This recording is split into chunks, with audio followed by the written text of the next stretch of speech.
Hello there, and welcome back to the booth here at Pro Tour Kaladesh. Marshall Sutcliffe with Luis Scott Vargas, and we are preparing for, as Rich put it, one of the most exciting hours of Magic that you will see. This is round 16 at the Pro Tour. This is this is a round that's going to determine who gets to go in to the top 8. Of course, what seed they're in as well, which has become very important. We've got Tyler Hill versus Carlos Romao. They're waiting in the feature match area. Let's head down.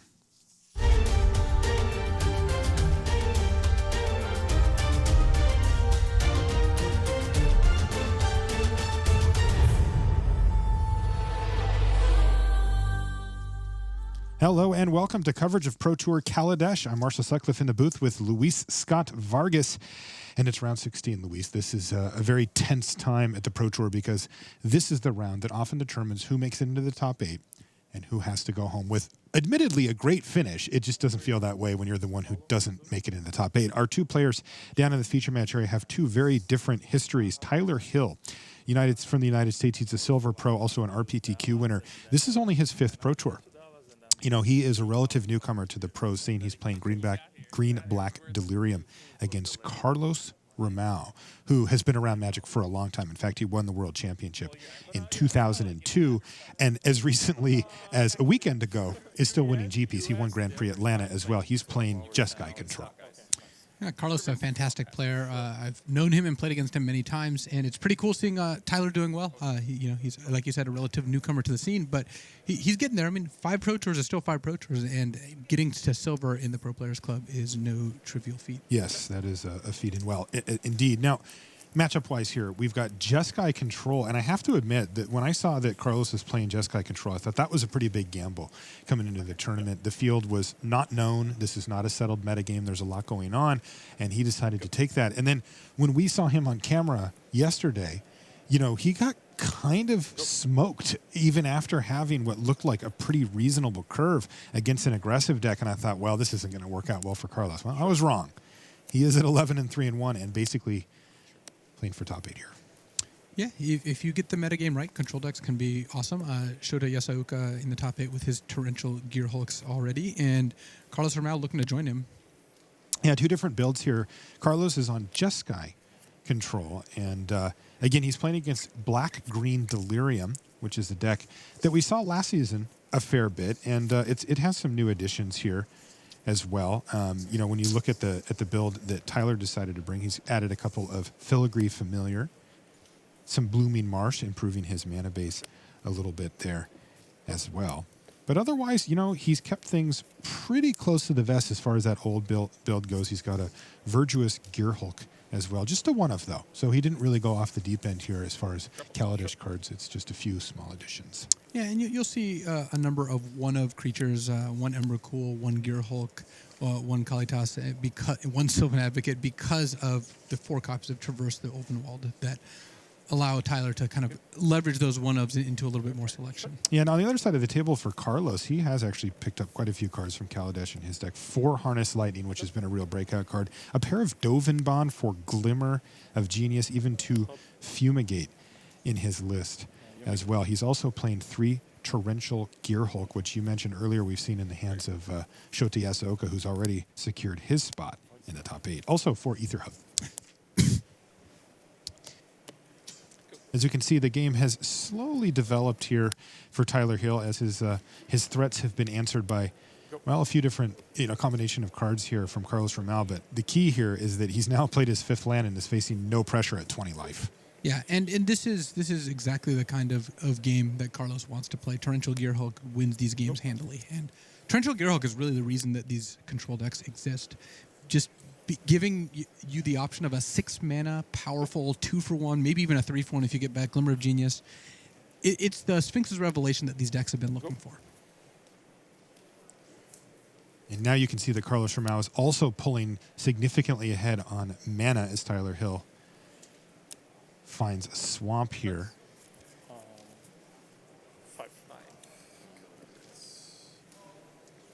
This is the sort of matchup where I would expect Game 1 to be pretty tough for Tyler. Just having Murder, Filigree Familiar, even like Kalitas. These are just not cards that are very effective against a near creatureless control deck full of removal spells, counter spells, and card advantage. Well, he's going to fire off an Ishkanah Graph Widow here and then check to see if he's got Delirium. We're showing that he doesn't currently. Looks like he's got creatures, instants, and sorceries.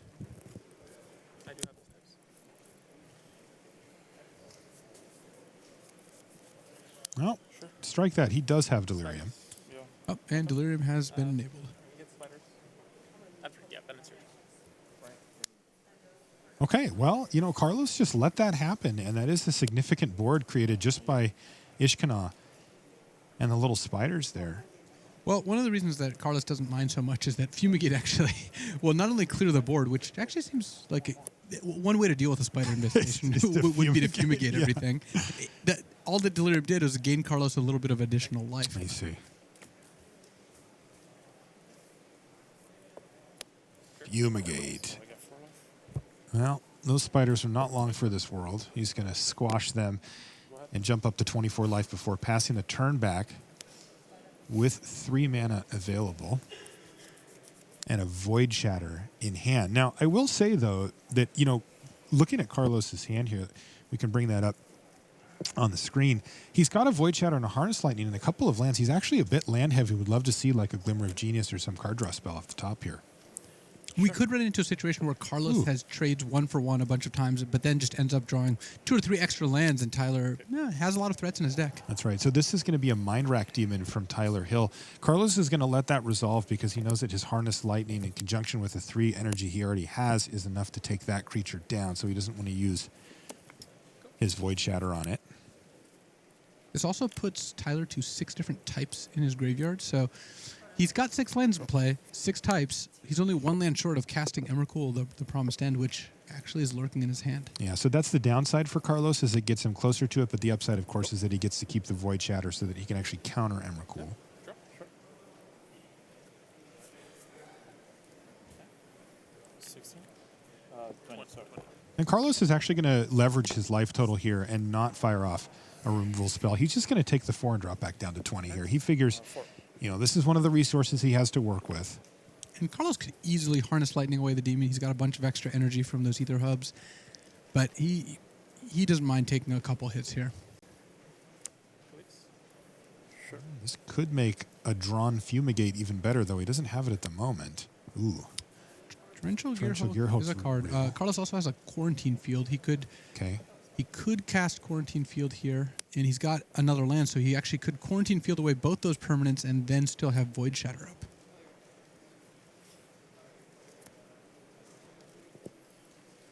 He actually has 4 extra lands here. Yeah, he does.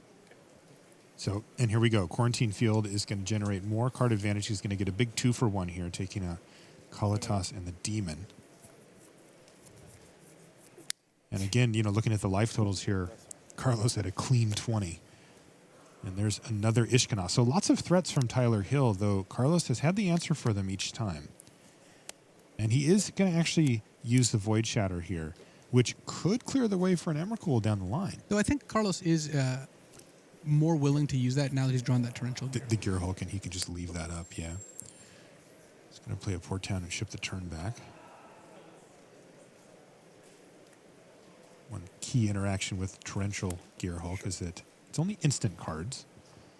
And note that Carlos is very quickly passing when he knows he doesn't want to counter something to try to be kind of conceal the fact that he's got counter magic as much as possible. He does have that Torrential Gearhulk. He does have access to Void Shatter or Anticipate. It's kind of cool, though, because he actually has to look at what's being put on the stack here, right? You know, he doesn't want to say, yeah, sure, and then, oh, wait, that was Emrakul? And things can come crashing down for him here. Looks like Carlos just wants to see more cards. Wow, so he's actually just going to flash in the Torrential Gearhulk and then flash back and Anticipate with it. Oh, that's... Ooh, he took a few too many cards off the top of the library there. He only gets to look at 3. Carlos is old school. That is an impulse. He might be thinking of impulse there. I mean, yeah, I guess his first impulse was to take the 4 cards, but I do anticipate they're going to make him change it. God. Oh, when you accidentally look at an extra card, then the judges are going to want to fix it. The issue is you saw the 4th card. It's a hidden card error. What I will do is I will reveal the 4 cards to your opponent. Okay. He can select one that will be shuffled back into the deck in the random part of your deck, and the remaining you can do the Sure. resolve the anticipate. Okay. Sure. Okay. So these are the 4 cards. Wow. You've Okay, seen that, all that 4, right? that's Yeah, interesting. sure. So Okay. looks like Tyler's going to look at the 4 cards, choose one to shuffle into the deck, and Carlos is going to pick from the 3 remaining. Whoa. Okay. Sorry about that. All right. Carlos actually shook his head at that because look at what he revealed here. Torrential Gearhook and Glimmer of Genius, both cards he would very much like to have. So at the very least, he's going to have access to one of those 2 cards. It is true. Suppose it works out pretty well for him either way. 20. Now, I didn't quite catch what order the cards came in, so I didn't either. I don't know which card Carlos or which 3 cards Carlos would have seen, but the fact that he's going to get to shuffle a Gearhook back in his deck, then cast Glimmer of Genius is just not that bad for Carlos. That's still a good hit. Now, what they're talking about here, Luis, is if there's any known information about the location of cards in Carlos's library, which Previous there is. anticipate Yeah. is presumably the only effect there. Yeah, that's it, right?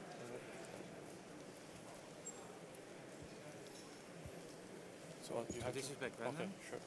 These are the remaining 3. Okay. You can resolve now. Sure. Anticipate. So I'm gonna bottom this too. You don't have to reveal which ones. Okay. Not a lot of anticipation about which one he took there, but he doesn't actually have to show Tyler You'll Hill. get a warning for hidden card error. Uh, I'll write it down. that's fine. And you Time can extension. get some extra time and you can Okay. continue. And still at the end of the turn, Still at the end of the turn, says Carlos, I'd like to play Glimmer of Genius. get 2 energies. That's right.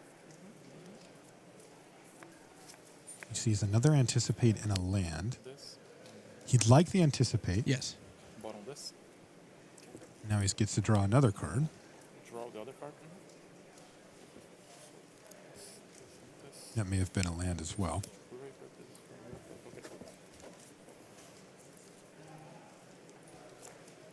And a lot of lands in hand, or on the battlefield here for Carlos. He's got a lot of wiggle room here. Sorry. So I'll tap it. Tyler is- deciding this wants is- to play something end of turn. This is still on His own end of turn. end. He's gonna looks like he's gonna grapple with the past. Yeah. Any time a player puts something on the stack, the other it starts over again at whatever phase you are at. That means that Tyler does get a chance to act. He will get priority. Wanna draw? And now it's going to be Carlos's turn. And that's smart. You know, Carlos was completely tapped out.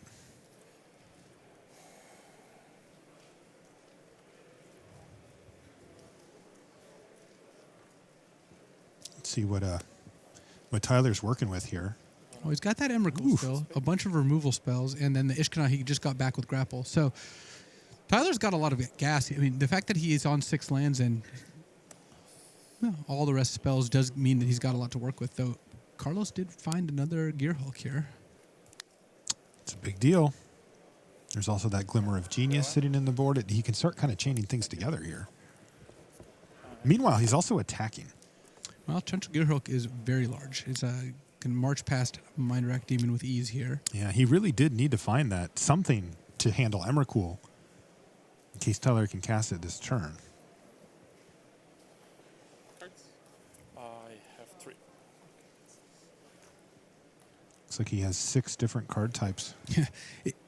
Tyler has been, I think, hoping to hit a land in order to play that Emrakul, but he might be trying to run Carlos out of counterspells before Emrakul hits the board. Yeah, and he's done a good job of just casting threat after threat after threat. He has made Carlos react to him. Carlos has so far had the answers.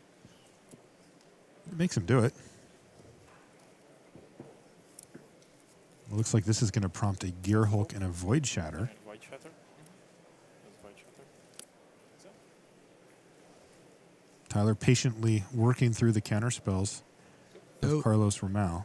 if Tyler's too patient, these Gearhulks could potentially kill him before Emrakul comes out. But so Tyler is now Wow. going to lose his demon to that Harness Lightning because Carlos has been stacking up energy from Glimmers and No Ether kidding. Hoops. Carlos also has a Wandering Fumarole there, so Carlos is threatening 14 points of damage. Tyler does have a Grasp of Darkness to take out the Wandering Fumarole. That still puts Tyler to 5. He then Emrakul's, can run one of the Gearhulks into the Emrakul. And if Carlos has a way to deal with Emrakul, Void Shatter off the Void top. Shatter, Luis. that- Wow, that- what a that's big a draw big for one. Carlos.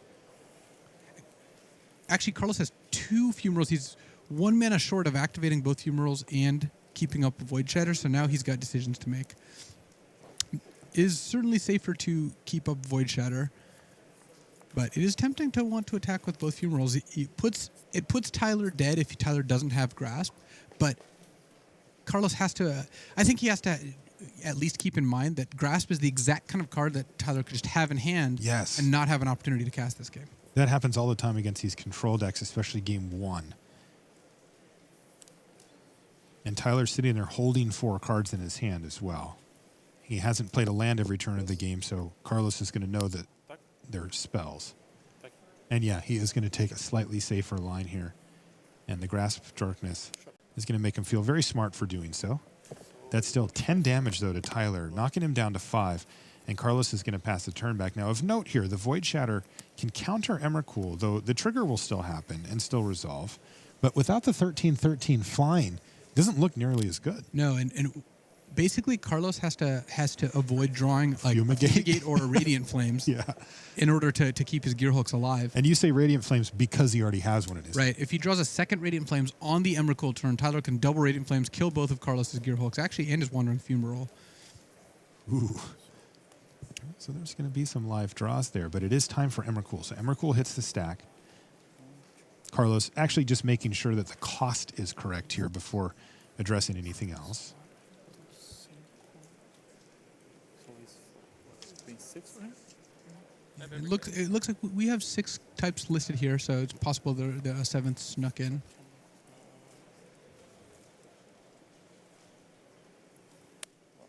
Void Shatter him?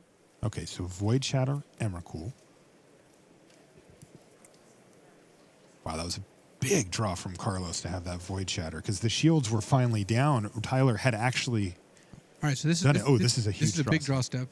So he wants to see Fumigate or another Radiant Flames, and it's Archangel Avacyn. That's not going to do it. No, Tyler can cast Radiant Flames, can cast Avacyn. And that, in fact, does it. So that means that Carlos Romao is going to take game 1. Man, can you imagine winning a GP the prior weekend and then top 80 in the Pro Tour the next time? That is what Carlos is attempting here. Now, the timing, the way it's kind of worked out in the feature match area here, Luis, is that we've got a lot of shuffling. So what we're going to do is come back after these messages. Sounds like a plan. Put what you've learned from watching the Pro Tour into action next weekend at Game Day. Test your skills and your new standard deck at a store near you. Top finishers are awarded special Game Day prizes, including full art premium promo cards and a champion playmat for the winner. Kaladesh is now available on Magic Duels. Build endless deck combinations with more than 1,000 unique cards. Play through hours of story with 50 campaign missions. Play Magic Duels free today on Xbox One, Steam, iPad, and iPhone. And welcome back to the feature match area here in beautiful Hawaii. Let's take a look at Matt Nass versus Pierre Dajon. We're coming in to game 2 here as Pierre has won game 1 with his, I got to say, really sweet blue-red spells Dynavolt Tower deck. On the other side of the table, Matt Nass, not lacking in sweetness himself, he's playing the Teamer Aetherworks deck. This is the Aetherworks Marvel deck that is capable of putting Emrakul or Ulamog into play. Not even into play, casting it on turn 4 sometimes. Yeah, and one of the challenges with this Teamer Aetherworks deck is playing against decks full of counterspells. So the sideboard is very much geared to beat those decks, and Matt being down a game against Pierre Dagen does, kind of show that Aetherworks Marvel is a deck that's so reliant on the one card that counterspells are somewhat difficult. Though post-board, Matt does get to board in a bunch of dispels and fight back that way. He's got negate and 4 dispel, and plus Glimmer of Genius, so he can kind of morph into a more counter-heavy deck against something like what Pierre's playing. Still, his deck's reliant on one exact card, whereas Pierre's got a multitude of threats. It's really interesting to see that. When you're sitting in Pierre's seat, you do get to kind of narrow things down. Now, we're still in the Swiss portion. There's no deck list being exchanged, but this Aetherworks Marvel deck will have circulated around and people will have a much better idea of how it works and what cards are important, and Pierre's really going to be focused on that one card. One of the backup plans, of course, for the Aetherworks Marvel deck is eventually casting Emrakul because it can get a bunch of card types into the graveyard. Though cards like Niblis of Frost and Thing in the Ice, both of which we've actually seen from Pierre here, one discarded, of course, Tormenting Voice, can put Matt Nass under a much faster clock.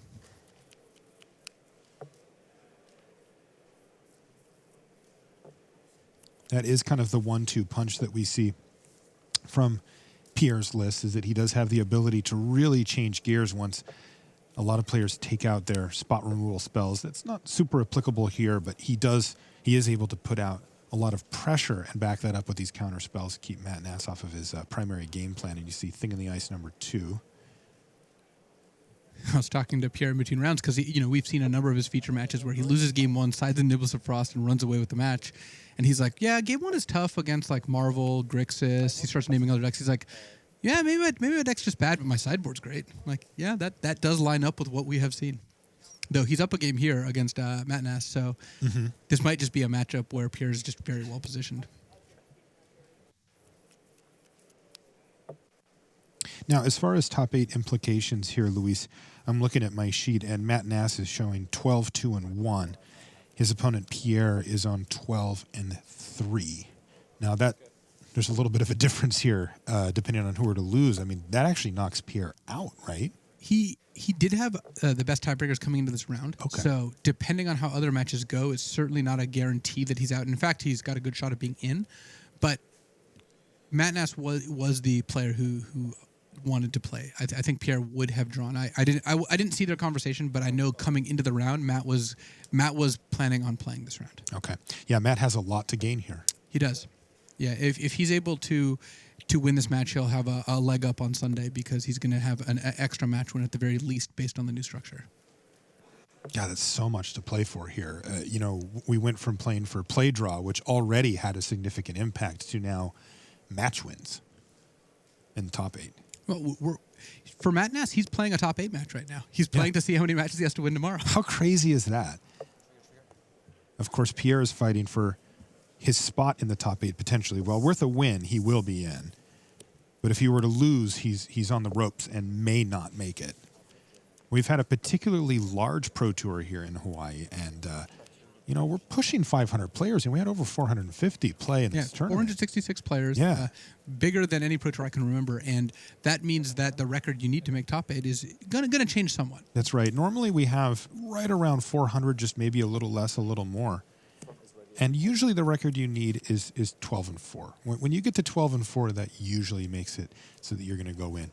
What I want to do here is go back to our main match. I want to see how this one plays out. This tends to be a little bit of draw, go, and then maybe something explosive happens, but I don't want to miss anything on our main match. So why don't we head back up to Tyler Hill versus Carlos Romao, where we have our first sideboarded game, and Carlos Romao from Brazil up a game. Again, what a crazy week for Carlos. Wins GP Atlanta, and all of a sudden he fast forwards, 6-hour plane ride away in a few days, and he's playing for top 8 at the Pro Tour. Yeah, sometimes, when the lucky streaks come, you got to ride the wave, and Carlos is such a skilled player that it doesn't surprise me that he's in this position. We have him listed as having won Pro Tour top 8 on his resume, but the worlds that he won, that would be that, right? Because it was structured differently Worlds in 2002. does count as a top 8 up until Worlds 2011 was the last Pro Tour style Worlds. That's right. But if he were to win this match and make it into the top 8, that would be his first regular Pro Tour top 8. Sure. Make a token, please. But 2 PT top 8s if he can get in. That is a mighty impressive resume, especially for somebody who's been playing for quite a while and has had success over the years. So Harness Lightning takes down the Tireless Tracker there. And that leaves Carlos in a position to run out a Planeswalker. He could run out Dovin Bond here. He's got Torrential Gearhulk and looks like a Summary Dismissal, which is a card he's going to want a little later. That's mainly to counter Emrakul. But Summary Dismissal is a versatile counterspell, so there's a chance he might want to just leave that up to counter something like a Mind Rack Demon. But Getting out Dovanbon certainly would be something I'd be interested in, because against an empty board, a Planeswalker that draws you cards each turn, that just makes your counterspell so much more dangerous. Oh, yeah. And that is what he's going to do. He's going to play Dovanbon. He's going to minus immediately. That's going to draw him a card and gain him a couple of life, so he's going to jump up to 22. And pass the turn back. This is Traverse. The Ulvenwald here for Tyler Hill. He's just going to find, it looks like a swamp. 5 cards in hand for Carlos. You know, flipping the table over for that previous discussion as well, Luis, Tyler Hill, his 5th Pro Tour. It's like, well, I got the hang of this. Now he's playing for top 8.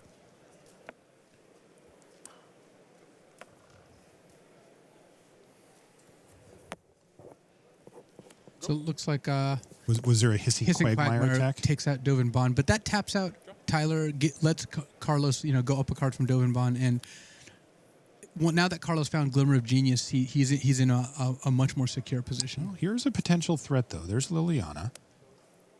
And he's going to have to use Summary Dismissal to counter Liliana. We've seen Liliana against control decks. If she resolves, that emblem becomes a problem pretty quickly. She ticks up to emblem very quickly. Yeah, so Carlos, respecting that, is going to use up one of his premium counterspells, Summary Dismissal. The good news for him is that having a Summary Dismissal in his graveyard isn't the worst case scenario, as he has a Torrential Gearhulk in hand already. Torrential Gearhulk has a lot of obvious comparisons to Snapcaster Mage, and one of them is that your sideboarded instants get better when you have Torrential Gearhulk in your deck, much like with Snapcaster. So Carlos gets to side in Summary Dismissal and then have access to just essentially more copies of it thanks to the Gearhulk. Wow, okay, so Carlos, what he's going to do is let Liliana resolve, and Tyler very astutely is going to minus Liliana right away and make sure he gets that value, because he knows that she could be under assault from, well, a Gearhulk or something like that pretty quickly. Sorry, what is this? Nothing's exiled, right? Huh? Nothing's exiled. He should also have a Wandering Fumarole. Yeah, I do see one down in the pile there. Liliana is Carlos. exiled as well. But the rest of the cards are in Tyler's graveyard. Got some bookkeeping to do here. Indeed.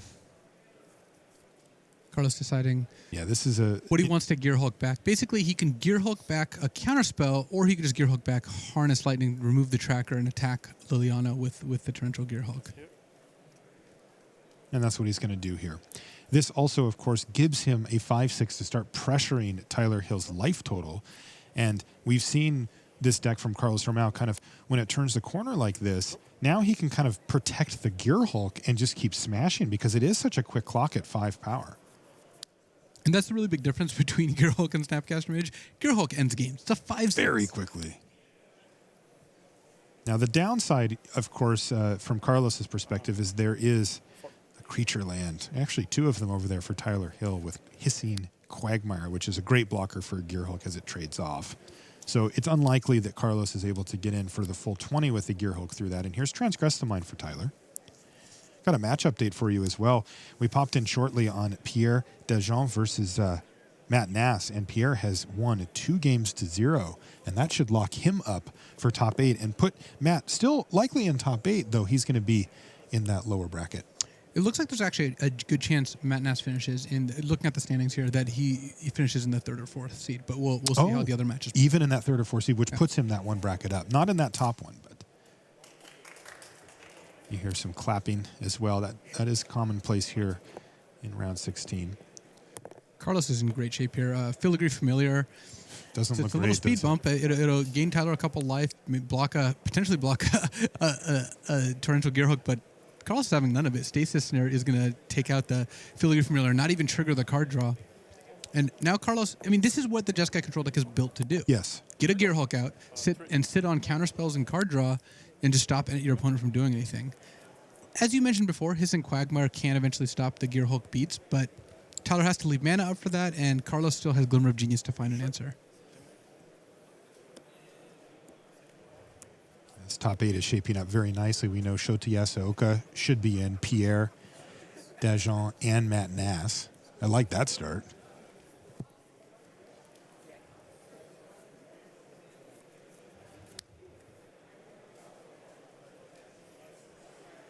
Carlos generally okay with Mind Rack Demon. He's got negate up, so does limit what Tyler can draw here. And that Glimmer of Genius, if it can find another Gear Hulk, things are just going to snowball from here. Note that Tyler has Grasp of Darkness in his hand still, which is kind of one of the reasons he would have that is that he just does not have enough cards to bring out. Even though Grasp is just not very effective against Carlos. Yeah, it's pretty can kill bad. Wandering Fumarole. Can shrink Torrential Gearhook if it attacks into Mind Rack Demon. You have one card in your hand? Carlos is going to be down to just one card in hand. It is that Grasp. And here is a Glimmer of Genius on end step from Carlos Romao.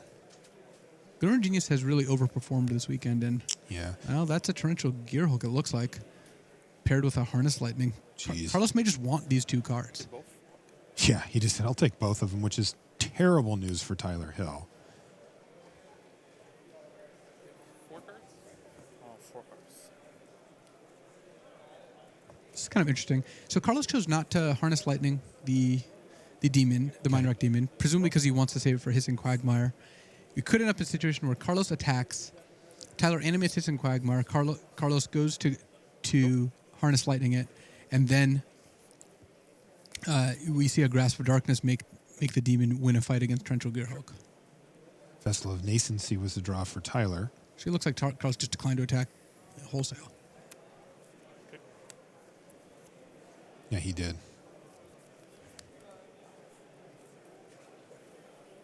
Looks like he's just prioritizing leaving up that Torrential Gearhulk. I think that third forest is tapped for casting the vessel. Yeah, there's definitely not... There's only 2 mana tapped in it. He did play it and sacrifice it. This is not removed, right? You should have one more. Yeah. Sorry. This is not removed. All right. Got that sorted. Now what are you going to do, Tyler? All right. So, this is not removed, right? So just...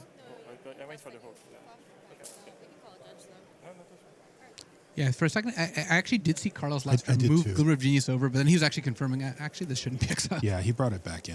Okay. So, you go to find Filigree Familiar, again, you can see why it's in the deck. It doesn't look good in this matchup, but it is an artifact creature which helps out a lot with Delirium.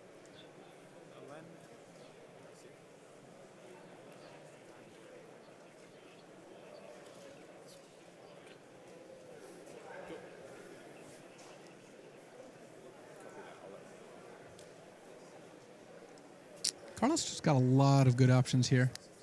He's not going to want to cast Fumigate all that much because he has Gearhulk and he might add a second one to the board, but the fact that he's able to Gearhulk back a Glimmer and just keep seeing more cards, he's got Harness Lightning to take out either Quagmire or Mind Rack Demon.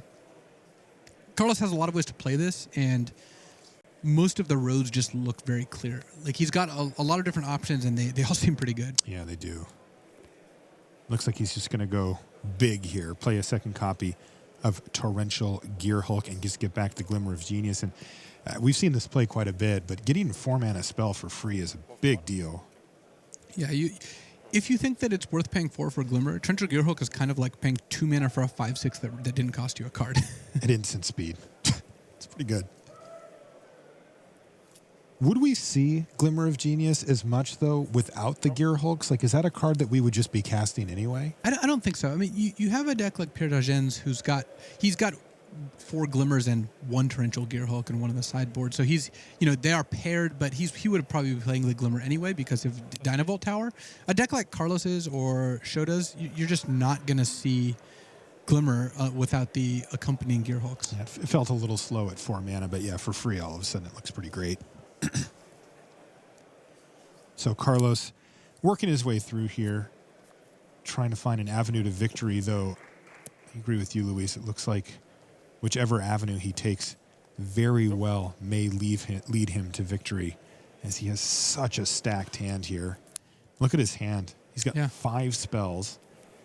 One thing that Carlos doesn't have a great answer for right now is Emrakul, the Promised End. Mm-hmm. So, Yeah, there's good news for Carlos. His opponent doesn't have one. He just still has that Grasp of Darkness stranded in his hand. true. But Carlos, he's got some pressure to try to close out the game before Emrakul shows up. Well, it looks like Tyler's going to get in there for 4. Oh, no, I don't. Sorry. 16.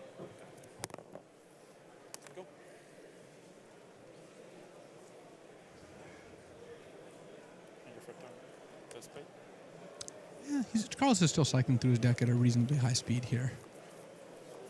So he's got Void Shadow, which could answer the Emrakul, but Quarantine Field looks really powerful right here. It's possible Carlos just wants to go Quarantine Field, just exile some or all of your non-land permanents. And now, Carlos doesn't know Tyler's exact deck list, but Tyler does have 2 Appetite for the Unnatural he may have boarded in, which can kill enchantments, kill Stasis Snare, and kill Quarantine Field. And Tyler did see a Quarantine Field game 1. There's got to be some temptation to bring in Appetite. Yeah, that's pretty interesting given that Carlos has 2 copies of Negate in his hand. Might want to hedge a little bit here. Yeah, and Carlos could just leave up a couple mana for Negate and just settle on quarantining, like something like the Grim Flare and the Mind Rack Demon, perhaps, or even the Mind Rack Demon and the Filigree Familiar. Actually, given that they're both untapped, there's also a possibility of just getting the 2 untapped creatures and attacking, though, as you mentioned before, that Hissing Quagmire is kind of stopping Carlos from wanting to get too aggressive.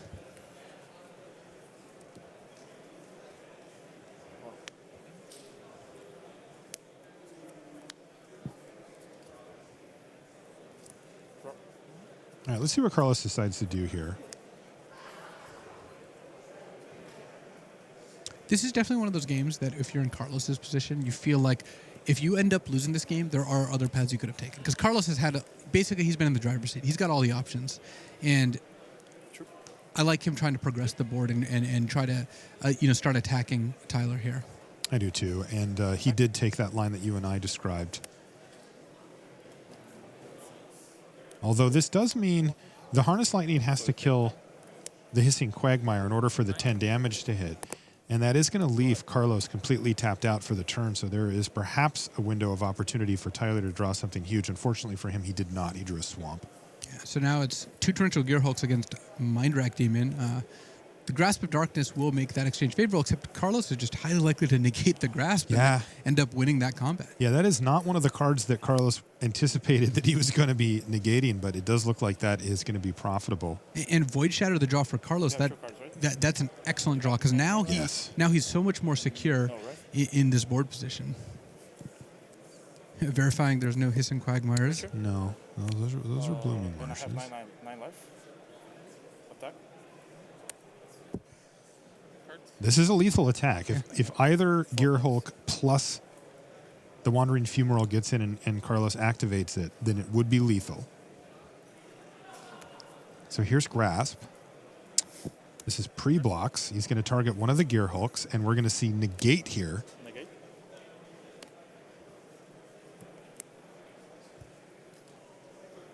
And that should do it. It will.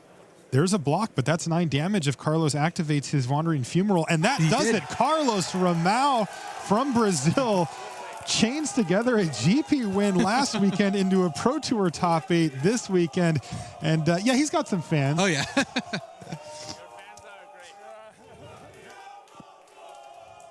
Oh, that is just great. That is awesome. You even heard Tyler say, your fans are great. He's like, yeah. Fantastic stuff. Congratulations, Carlos Romao. It was 2002 the last time he was in a Pro Tour top 8. It's a little gap there, but he's back at it. But he's back at it, no doubt. And wow, his season is off to a fantastic start as well. We could be seeing a lot of Carlos Romao in the coming months. All right, so let's go back to the back table. This is actually our last match going, Luis.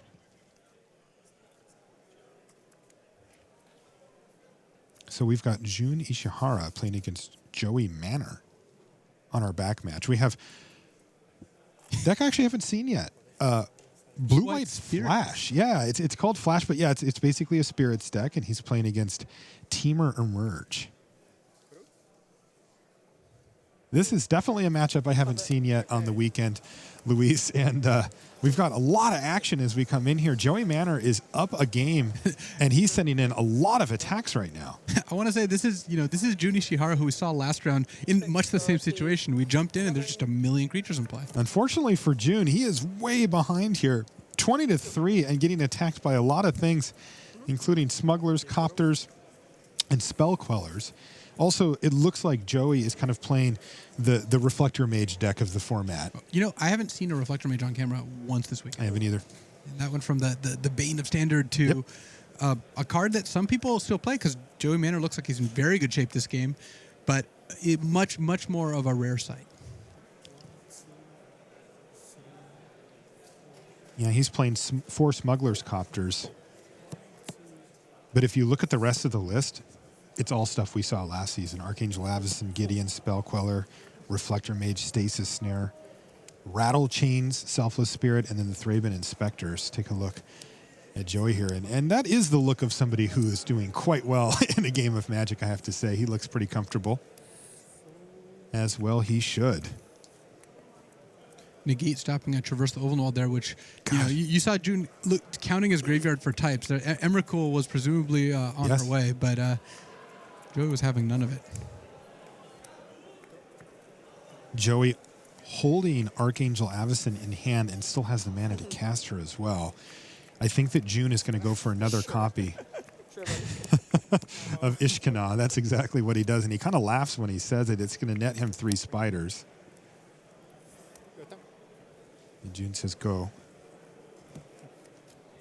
Joey declining to play Archangel Avacyn. He's already got one on the battlefield. And so Stasis Snare can remove one of the blockers, Ishkana being kind of the obvious one, but it still wouldn't be quite lethal. It'd be close though. And also, June is operating under this other constraint of if he kills any of Joey's creatures besides Avacyn, then Avacyn gets angry and she will flip. And that is pretty devastating for Joey's board if you look at it. Yeah. He's going to use the Thraben Inspector to crew up the copter and send in another massive air assault here, forcing June to give away a bunch of spiders. Attack with her too. 4 creatures. 4 creatures. Yep. Okay. Trigger. Yep. Discard Port Town. Useless land off the top for Joey. He's also going to play the Stasis Snare. Now that's before blocks here. And so that means that June is just going to go block, block, block, block. So 4 chump blocks, and this is it for Jun Ishihara. He's got to find some way to deal with this massive board from Joey Manor, and he's got to do it now. What did he draw? Well, he gets to at least look at another card off of Wretched Griff. Yep. Yeah, okay. Huh. And that's going to do it. Primal Druid's no good. And Joey Manor is going to be in the top 8 here. He was X3-1 coming into this round. Yeah, so we've got a lot of players at 12-3-1. Congratulations, Joey. How these last round standings shake out. I like that hat he's got there too. That's pretty cool. And of course, we see this a lot. You know, the commiseration after. Okay, well, I should have done this. You could have done that. But after the dust settles on all this discussion, another handshake there, and Joey Manor is going to find himself in what is shaping up to be a pretty stacked top 8 here in Hawaii. And we're going to get, of course, a bigger picture of that as we work towards our top 8 announcement, which happens after this round is officially over. You know, we've been kind of working our way through our best guesses and some of the things that we know for sure and some of the things that are a little bit more questionable coming down the stretch here. But, you know, the matches are still finishing out on the floor, and we're almost there. That's going to be the top 8 announcement. Yeah, it'd be interesting to see how many Torrential Gearhulks and Smugglers Copters we've got in the top 8. Yeah, I've been really impressed by Torrential Gearhulk, particularly. You know, the Copters had kind of made their presence known a couple of weeks ago, but the Gearhulks have taken a little bit more time to get going, but they look fantastic in these control decks, and especially on the ones that can capitalize on the damage that they can deal, where they go from preventing you from doing things to making it so that you just protect your Gearhulk and kill them. All right, that's going to do it for the booth here for the Swiss portion. For Luis Scott Vargas to send it back to the news desk. And Rich Hagan. Thanks very much to Marshall Sutcliffe and Luis Scott Vargas down there. Rich Hagan joined by Ian Duke. Ian, welcome along. Now, it looks to me like we do have a top 8. We're not trying to do any suspense-filled action here for you because by our reckoning, it's a clean cut. 37 points is going to do it. Now, how exactly it works out in terms of seeding, that's a little less clear, and it's important because we have 3 sets of seeds to ring you. The easy bit is that the 1 and 2 seed will be Makis Matsoukas of Greece, 41, Shota Yasuoka on 40 points. So they are 1 and 2.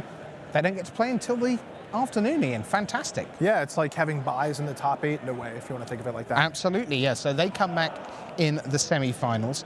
Pierre Dajon, by virtue of that nail-biting win, is up to 39 points. They will be the number 3 seed. And then everyone else is on 37 points. We'll talk more about those in a little bit, but out on the floor we have Brian David Marshall, and BDM, you've got someone very, very happy with you. Who is it? Absolutely, Rich. I'm here with Pierre Desjamps-Pierre. We talked a couple rounds ago, and you said there were a couple more chapters to be written.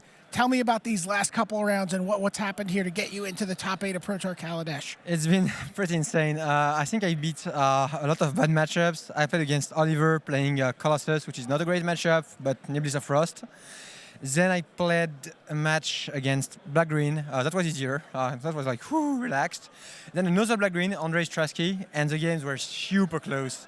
And I drew really well, to be fair, and he was very gracious in defeat. And I thought I was in for sure, and Matt Nass comes and he wants to play, which makes total sense in his spot. I wanted to draw for sure. So I'm like, sure, what does this guy play? Ooh, Etherwork Marvel, my worst matchup, fine. And I don't know, he didn't have very good draws. I drew my sideboard really well, and I got 2-0, and that's really nice. I'm back there, and it feels good. You say you're back there. How good does it feel? How long have you thought about getting back to this top 8 stage? Pretty much since I lost the finals. The thing is, like, when I first top 8'd, I was like, okay, that's done. I don't really have much more to do. And right after I lose, I'm like, actually, I have one more thing to do.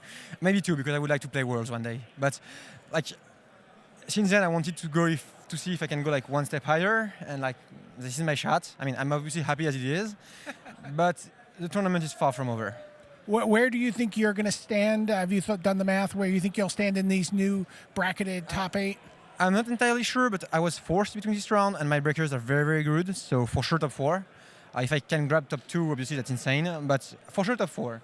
So it's actually a little bit better than the top 8, I guess. I did PT top 4 already, and that feels good. You already won your quarterfinals here against Matt Nass. Bye. So yeah, that feels good. So standing between you and achieving your goal of winning a Pro Tour, 3 more rounds of Magic. Yeah. Pierre, good luck. May the king be with you throughout your journey. Thanks a lot. Thank you. So continuing on our quest through the top 8, Ian, we've got Makis Matsoukas and Shota Yasuoka 1 and 2, Pierre Dajon at 3. 5 players ended up on 37 points, so they're in the top 8. Matt Nass, 37. Ben Hull of Canada, 37. Hong Kong's Li Shichan in his 5th Pro Tour top 8 in the space of not many years. It's like 4 years, I think, since his first one. Just amazing. Carlos Romao with the huge cheers and support you just saw there. And finally, Joey Manor winning in that last moments there over Jun Ishihara. So we believe that Matsoukas, Yasuoka, Nass, Dajon, Hull, Lee, Romao and Manor will be your top 8. The big question mark really is over Matt Nass, because he's on 37 along with 4 others. He had the best tie breaks coming in. It's really critical that he stays on top of that pile, because the first of those 5 will be the 4th seed. And that means sit back and relax through the first stage of the quarterfinals. The other 4 will come back in the morning. Yeah, absolutely a huge difference there. You know, if I were Matt Nass, I'd definitely be sweating the tiebreakers here. The difference between being able to skip that first semifinals and not is just a huge relief and a huge leap toward eventually winning the tournament.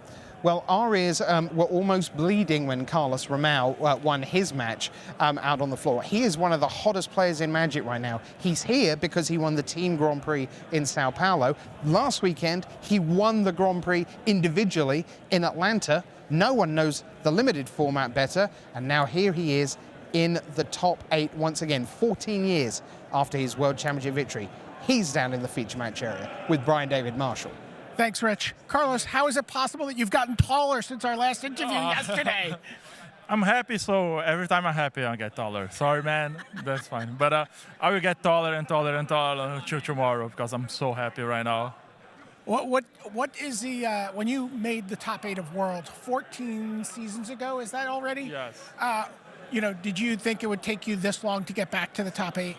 Well, actually, I had, like, the game owned me the second top 8 since 2003. I was like 1 draw to top 8, and I had to play. My opponent decided to play the game, and after 13 years, here I am again. The game just gave me what I'm seeking for, and that's it, man. I mean, I have never seen a more exuberant cheer from along the rail when you made the top 8? What was everyone chanting and singing? We heard that coming over the live feed. What were they? As long as it's safe to say. No, yeah, that's safe. So they are chanting like the champ is back. So that's why that's what they are talking, and I think the champ's back. I'm very, very happy about being the top 8 again. Never lost on Sunday yet, so I think I have good chances to do well tomorrow. But I still very happy. Like, it's a dream come true. I just decided after GP São Paulo that I should like play more Magic, devoted more time to Magic, and it's just paying off. It's like winning GP São Paulo, winning GP Atlanta, and now top 8 on the Pro Tour. I'm like, I couldn't ask for more, right? Absolutely not. But so for people who might not know, Brazil, we see South American players doing very well at the Pro Tour all the time now. But there was a time when that was not the case. And Carlos was the first player to really break through into the top 8, became the world champion. It's taken him a while, but he's back there. He's on top. The champ is back, Rich. Sending it back to you at the news desk. And it is very, very welcome news that the champ is back. Now, Ian, by my reckoning, Carlos Romao and Shota Yasuoka are both playing honest-to-God control decks. And I'm not sure we saw that coming at the start of the weekend. Yeah, very true. A lot of players coming into the tournament kind of proclaimed that control is dead. Either the format's too fast or there are too many threats to prepare for. But we've actually seen, yeah, as you said, honest counterspell control decks do really well toward the later stages of this tournament, and I'm really excited to see those 2 decks make the top 8. Yeah, it's fantastic because, I mean, as a control player, obviously I want to see control decks in and around the top 8, but it just makes for such interesting gameplay because we talked a lot about linear decks and how it, in a sense, it just gives you that different dynamic when someone's trying to do something and someone is actively trying to stop them, and that just makes for fascinating watching. Yeah, it just adds a different dynamic as well. You know, one of the awesome things about Magic is there's just such a diversity in the strategies you can take, and having strategies that are more focused on playing lots of spells, you know, using things like Torrential Gearhulk and Dynavolt Tower, another card we saw from Pierre Dajon. Yeah. It's just awesome to see that kind of gameplay take place. Now, someone whose heart rate is probably just about manageable now is Joey Manor, because he had to play the last round. He had to beat Jun Ishihara to make it into the top 8. It looks to me like he's done it. So here's Brian David Marshall with Joey Manor. Thanks, Rich. I'm here with Joey Manor. Joey, you've gotten close before at the Pro Tour. What's your best run at the Pro Tour before this? I went 11-5 at Pro Tour Fate Reforged, and that was my best result. And how long have you been playing Magic now? I've been playing Magic since original Zendikar was out. And that was a fun format there. Now, you are the caretaker for a piece of Magic history. Yes. I own the only game in town in Somerville, New Jersey. The store is great. I love owning it. I love being there all the time. Shout out to everyone at home here cheering me on. Yeah, you may remember, a lot of the great players from New Jersey who came through that store over the years, looking to carry that torch forward here. Yeah. But you're not sure. You said you don't know if you're in the top 8 yet or not. I've been saying I'm going to be ninth place this entire time, but we'll see. Everyone else is saying that I made the top 8, but I have my fingers crossed. We'll see. All right, fingers crossed here out on the floor. We're going to wait for this top 8 announcement.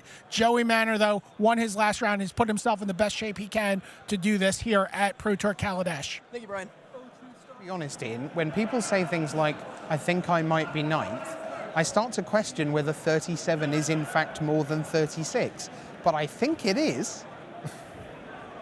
By my reckoning, Joey Manor's going to be in. You tell me, Rich. You got the standings in front of you? I'm going to I'm going to predict right here, right now, that 37 is more than 36. That much I believe. All right, so if that's true, then I don't think he's got anything to worry about.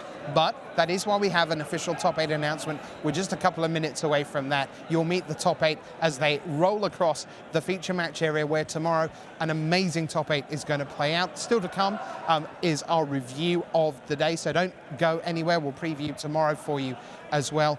And we're going to have 4 rounds of action. Now, across those 4 rounds, Ian, the one thing we won't see is Limited, because Limited is now done and dusted for the weekend. So let's just take a minute while we wait for the top 8 announcement to talk a little bit about Limited. It's a big weekend for R&D, always, when the pros get their hot, sticky hands on a new set. So how was Limited for you from an R&D perspective? I loved it. I mean, coming into the tournament, I was frankly a little bit nervous. Some of the early talk about the format was that it was very aggressive, you know, vehicles crashing in, games ending really quickly. But as we saw the limited rounds unfold, we actually saw a much wider spectrum that I think initially players were giving the credit for. And I think a lot of that came from just as these big teams got together and kind of grinded things out and figured out the format a little bit more. They figured out how to make the slower blue decks work. You know, they figured out how to make the more energy-heavy decks work, and they figured out some of the two-card combinations that allow you to have a really powerful end game and go up against those aggressive starts, protect yourself, and then win in a longer game. And also, just psychologically, there's so much desire to play with the new things, the new toys. So every Aradara Express in the world was being played at the pre-release, certainly at my local store. No one was going, oh, that's a bit expensive, I don't think I'll bother with that. Whereas as the format gradually matures, people start going, well, okay, if I'm not playing as many of those, there's more room. And things like Thriving Turtle, which don't look like a particularly exciting card, if you're playing more of those in your decks, well, suddenly the format does slow down a little bit and there's more room to breathe. So it does change as we go. That's right, and we actually saw, you know, all 10 of the color pairs had multiple 3-0 decks represented here at the Pro Tour. So, you know, I think there's a lot to explore in the format, but I loved what I saw here so far. All right, so down on the floor is another player who has made it into the top 8, even though with a loss in that last round, so he was probably a little nervous. Here comes Matt Nass. Thanks, Rich. I'm here on the floor with Matt Nass. Matt, you get to cross your name off of a sort of ignominious list of players with the most pro points without a top 8. Yep. And you've been kind of like walking on eggshells for about 3 or 4 rounds here at this tournament on day 2. Yeah, absolutely. I was in a pretty good spot, but you never know for sure. And so tell me about that last round. It's kind of a big swing for you. You ended up having to, well, you didn't have to play. You chose to play that round. Yeah. And it represents a pretty big swing, even though you lost the round, still in the top 8. But what are the implications here? What are you waiting to find out in this top 8 announcement? Yeah, so it's a weird spot. So if I had won, I would definitely be first or second, which is great. I would be into the semifinals automatically. With a loss, it's more complicated because I might get 3rd, 4th, or I might get 5th through 8th, and those are very different. That's one extra round to play. As it turns out, I think I'm going to get 4th. Keyword think. Are you looking at, like, are you trying to get a read on me to see if I know anything? No. Because the other 36 pointers drew, and I think they have worse tiebreakers than me. So I think the only people ahead of me will be Shota, Pierre, and the Makis, yes. Yeah. Okay, interesting. So that's a big deal because that's the difference between playing 4 matches and playing 3 matches to win a tournament. Yeah, it was very fortunate for me that Lee and Ben drew. Now, as you look at the decks that are sort of floating around you near these top 8 standings, do you have any matchups that you're really excited about, any that you're really nervous about? I definitely don't want to play against Shota. He beat like everyone on our team. He has a million counter spells, and I think I just can't beat him. I think I would play against Pierre again. He did not have as many counter spells, and I don't think he applies as much pressure either. Okay. All right, so we know what he wants to play against. We know what he doesn't want to play against. We don't know where he's going to play or how many rounds he's going to play yet, but we're getting ready for the top 8 announcement. Rich, I'm going to send it back to you at the news desk. Congratulations, Matt Nass. There's a lot of excitement down there on the floor, and there always is lots of emotion. And particularly now, it's going to be a top 8 of real contrast, because looking at this, Makis Matsoukas, the number 1 seed for sure, we already know that. He's in his first Pro Tour. Now, you can't get to be number 1 seed without having nerves of steel, so hats off and great job. But he is going to come back tomorrow as the number 1 seed in his first Pro Tour, top 8 in his first Pro Tour, with not a support network tonight. I'm very interested to see what tonight has in store for him in terms of play testing and who's going to rally round to help him test potential matchups. That's right. I mean, it's certainly a fantastic accomplishment. I mean, I can't emphasize enough, coming into your first Pro Tour, it's especially such a large Pro Tour as well. So many huge names here. I mean, it's just almost unfathomable to think of someone being that successful in their very first event. And similarly, you and I sat here way back earlier today talking about Pierre Dajon, who had been in a final of a Pro Tour, and just how hard it is to get back. He went ballistic when he won his top 8 qualifying match here. We know he's going to be either a 3 or a 4 seed. So for him, almost the first thing he said when he came out of the feature match area was, one more than last time. That's right. Second place is rough, but he'll get another shot at it here. And Pierre, I believe, someone who loves his constructed deck in this tournament. For sure. I think I recall hearing him say, I just hope I can squeak through limited so that I can get to play my constructed deck and have it on camera. Right, well, he certainly managed that, and he gets a bonus third day at it. Although he has to wait a little while before he actually gets to play with it, because he will be, as a number 3 or 4 seed, he will be in the second phase of the quarterfinals. He will await the winner of one of the first stage quarterfinals. So you've got Pierre Dajon, experienced, Matsukis, not. Let's go for another not experienced. Ben Hull, Canada, 33 years old, RPTQ, a first PT. Phenomenal achievement by him to be here. Again, someone who doesn't have a big support network ready to test deep into the night. How big, you've been around Reed on multiple Pro Tour Saturday nights. How big a deal is that support network? It can be a big deal, having extra people there to help you play test the games, to support you, to give you advice, to let you get some rest while they are doing some of the work as well. It can really help to hold you up in a time like that. So Ben Hull, not experienced. Let's go back to experience. Shota Yasuoka of Japan, a legend, a Hall of Famer, playing a deck that is very exciting to look at, the Grixis control deck. Also a deck that's probably very difficult to play and almost impossible to play as well as he does. Yeah, indeed. We heard talk of the Japanese judges being worried that it'll become super popular in Japan and then all the tournaments will go super long because no one can play Shota decks as quickly as Shota can. But yeah, I mean, Shota Yasuoka, one of the, if not the best deck builder of all time, certainly did not disappoint us here in this event. I mean, he really is Showtime, not in his mannerisms, which are of course terribly mild and polite and contained, but when he lays out his 60 and 75 cards, it is a work of art 9 times out of 10. It's just an amazing thing, such a skill to have. So Shota Yasuoka, we know he'll be one of the top 2 seeds here in our top 8.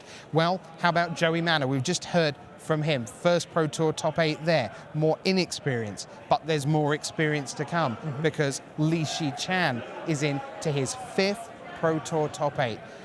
Do you know, I honestly think that if he came from a different part of the world, perhaps he would get even more recognition as one of the finest players on tour right now. He is just so fantastic, but we don't see him at a ton of North American GPs. Of course, he doesn't travel to Europe particularly. So it's often only at the Pro Tours that we really see the best of Li Shi Chan. Yeah, it's very true. And it is true that the barrier is higher for players outside of North America, just in terms of the number of events that are held there and the opportunities to play high-level Magic. And Li Shi Tian, you know, a player who's just been super, super impressive over the last, say, 4 or 5 years on the Pro Tour circuit. Well, we have time for the top 8 announcement, so we're going to hand you down to the feature match area. Here comes the top 8 of Pro Tour Kaladesh.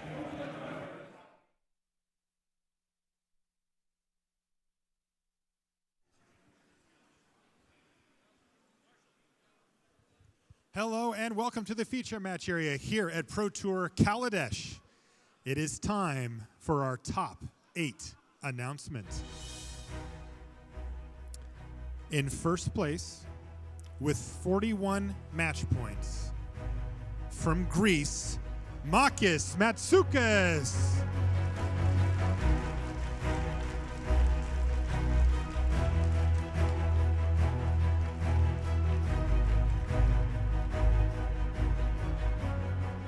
And in second place, with 40 match points, from Japan, Shota Yasuoka.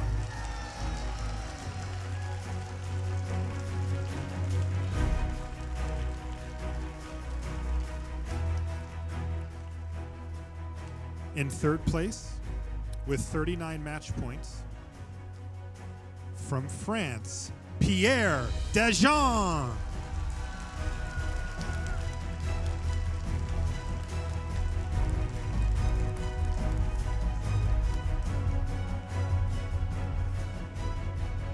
And in fourth place, with 37 match points, from the United States, Matt Nass.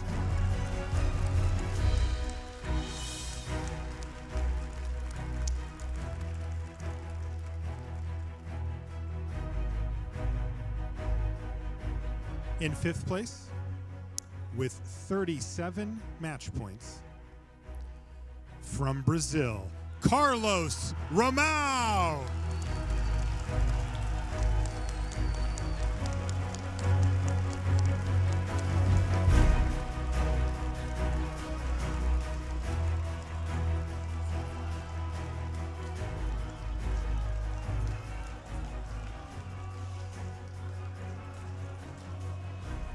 And in 6th place, they love you, Carlos, with 37 match points, from Canada, Ben Hull.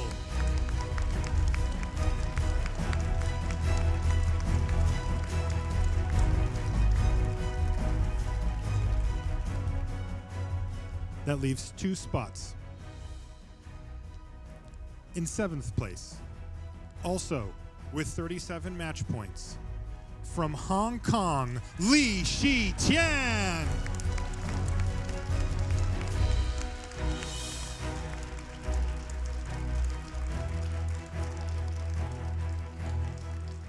That leaves just 1 spot. With a clean cut at 37 match points, from the United States, Joey Manor.